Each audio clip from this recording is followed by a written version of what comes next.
Some of the things that we bring up may not apply to you specifically, and grief and loss in particular. Some of you actually may have some real serious issues around that that you're still working with. Right? Yeah. Recently, a long time ago? Depends on how you think of it. Okay, all right. We might want to talk before we get there, particularly to make sure that we've got something that will be especially useful for you. Thanks, yeah.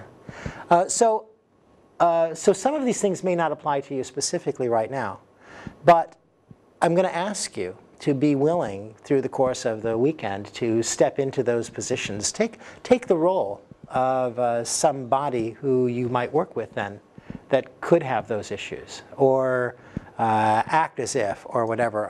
I really trust our ability, our resilience to be able to take on these different perceptual positions.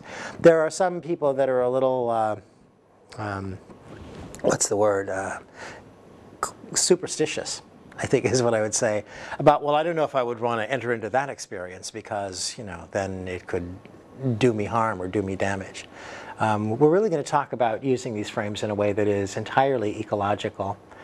Something that I learned also from Stephen, and that was especially helpful to me, was in order to understand Milton Erickson, I got very clear that Erickson knew what he knew about hypnotherapy, or about hypnosis in particular, because of the fact that for a couple of years in his life he was paralyzed.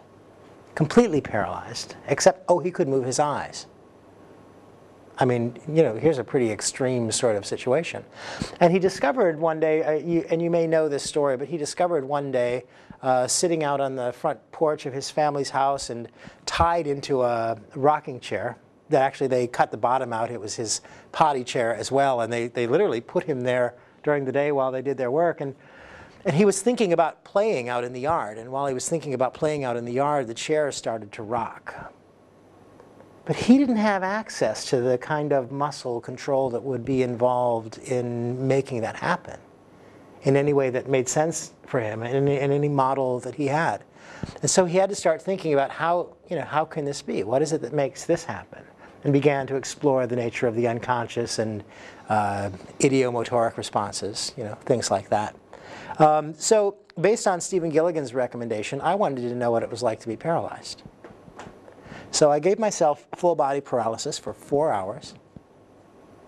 And aside from the tick, I'm okay. It didn't, it's not going to hurt you if you build inappropriate lifelines. And lifelines really is the operant issue when you're taking on some of the higher order kind of change work that we're talking about at this level of your training.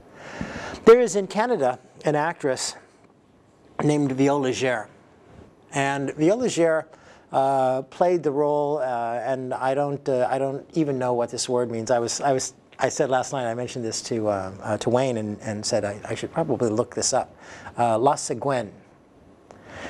This character was a single woman who had, I think, like 7 or 8 children and had lived like a really hard life. And yet, when Viola Gere took on this character, a beautiful young actress, took on this character, her body changed, shape-shifting at its finest. Her abdomen distended, and her whole features changed as she allowed herself to enter into this character. And so we were really curious, and it was a question that John posed to her, how do you get back from that? She says, well, the curtain comes down.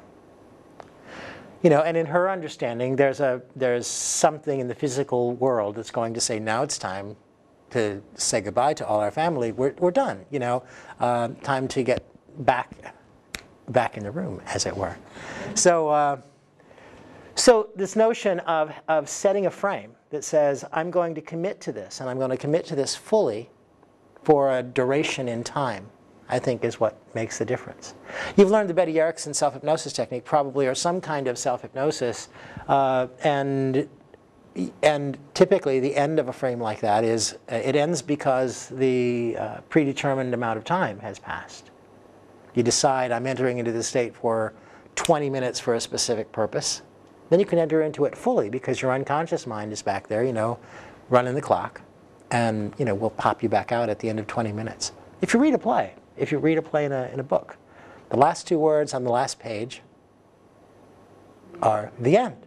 The author even knows enough to tell you, it's over now, you know, come back, right? So in the same way, I think it's perfectly all right to let yourself enter fully into some of these processes in order to find out what it might be like to be in there. In fact, I would suggest that that's really the basis of NLP if you think about modeling from an inside perspective. Ultimately, we're going to do some deep trance identification at the end as well. So the idea of being able to step into the body and being of someone else, it's the easiest place to find out how to affect change in another person, is to figure out what must it be like to be in that experience, rather than to outside looking at it going, well, that's very interesting from out here, but you don't know anything about it really until you can get inside of it.